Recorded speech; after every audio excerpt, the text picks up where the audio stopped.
Hey guys, Creator Mom here. So there's something that I've always wanted to verbalize about social work. So I'm going to try to in this video.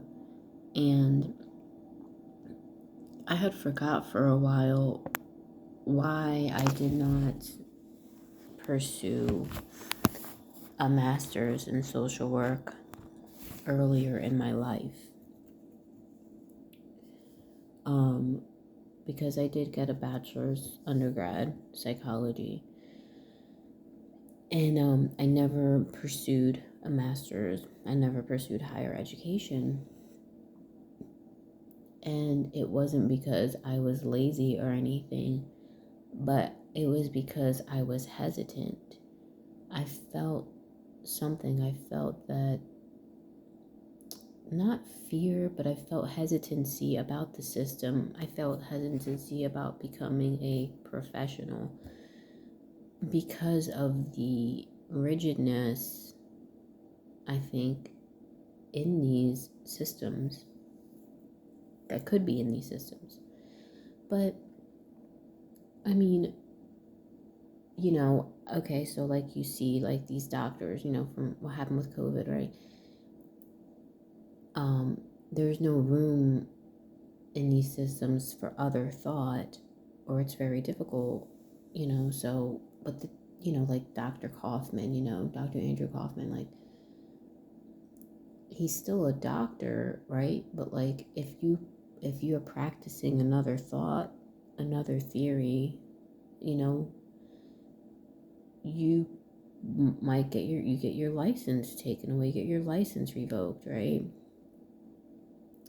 There's a lot of responsibility to the system and to the rigidity of the system when you become a professional in any of these like fields and stuff. And I think that that's what I couldn't verbalize it, but I think something like that is what kind of, made me not pursue this master's degree. Now, and look at Dr. Kelly Brogan, right? I don't think that she's practicing under a license right now. That doesn't mean she doesn't have her degree. She still has her, I don't know what she has, a PhD. I don't know. She's very highly educated, in the system. And,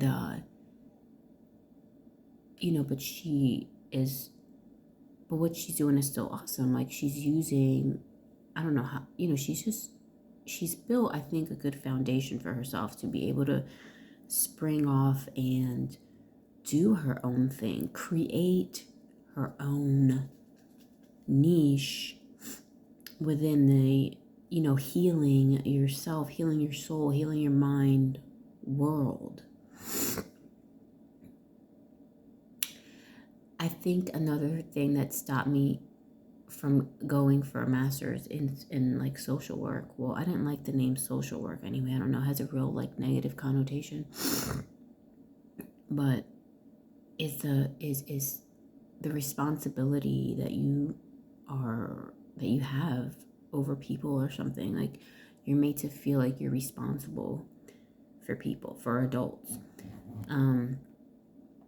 Which I don't like agree with. Like, you're responsible for, I don't know, making sure these people succeed in a way, which I don't have anything against people succeeding. But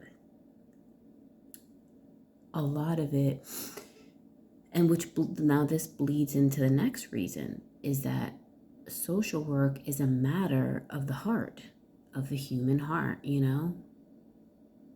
and you cannot control the human heart. Like, you can't,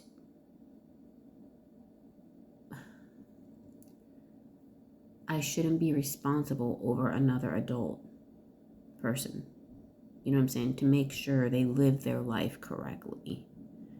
That's the problem I have with social work. And maybe, and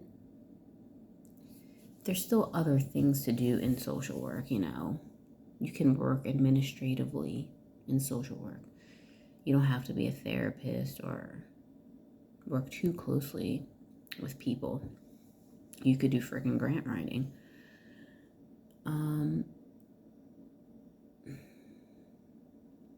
But it's just like, it just seemed like we're trying so hard for people.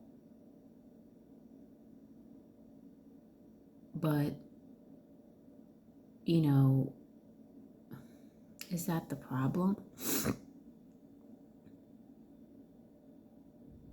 Or, you know, like take the, homelessness,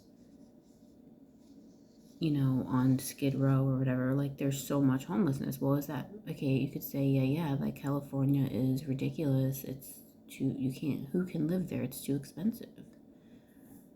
Which is true. I had a boss who works in, she's like, was the CEO of an agency in California and such for homelessness. But a part of me wonders, is half that battle or some of that battle have to do with the human condition?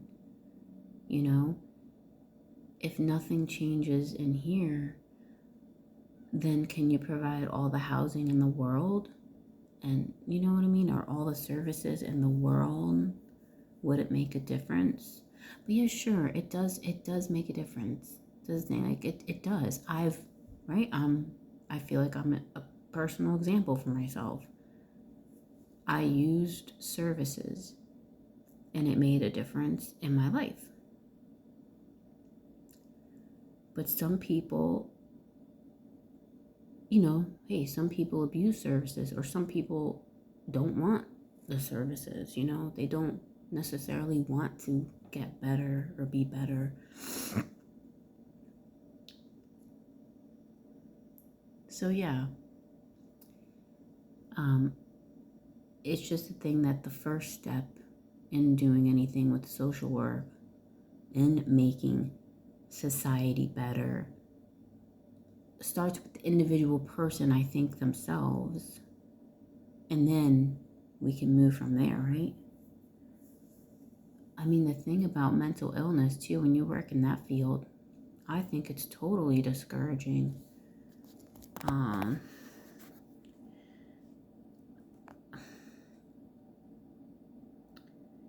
Because from what I saw,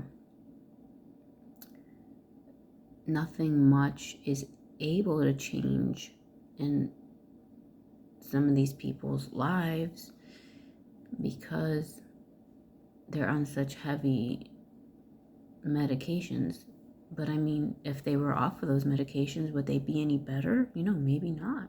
No, like, at this point, they probably might need it in order to stay numbed out, to stay at least living in their own apartment. Because if they didn't have the medication, God knows, they might end up back in the hospital. And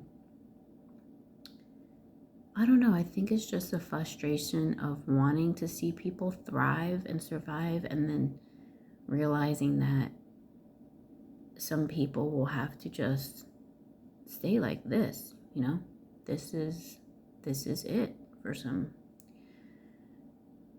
It's just like the frustration of like, oh, well, how do we heal these people, I mean, you can't really talk about that, like, if you're in the system of social work, like healing people with mental, illnesses, although it's becoming more,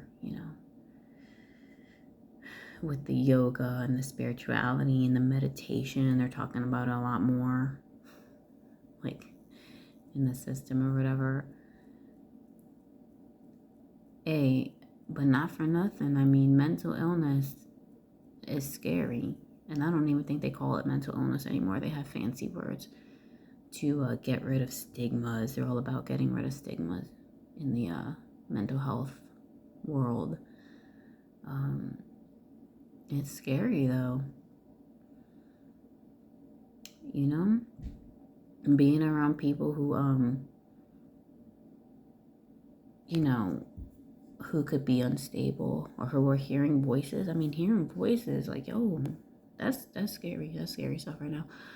I don't think I don't think anything really scared me as much as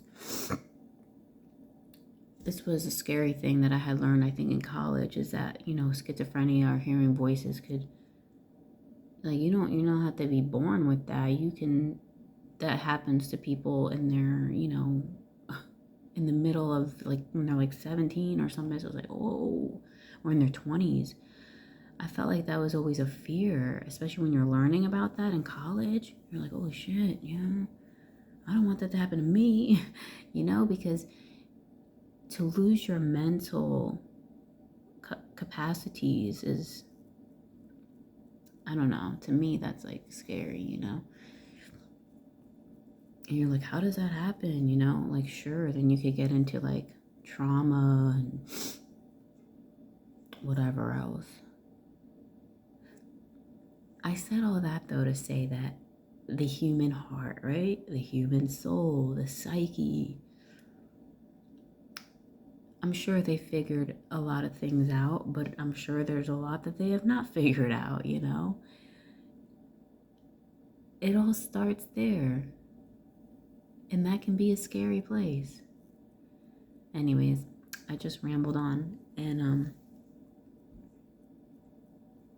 I think that those are just my hesitancies. But I think that if I did end up getting my master's in social work, I don't think that I would want to work with the mentally disabled or people who have severe like psychiatric diagnoses. I don't think that that would be the field for me. It just kind of makes me feel a little bit hopeless, that field. I think I would want to be involved in actually helping people who want to be helped, who are ready. You know what I'm saying? They just need to step up, something. And I think that that's where I would feel good at.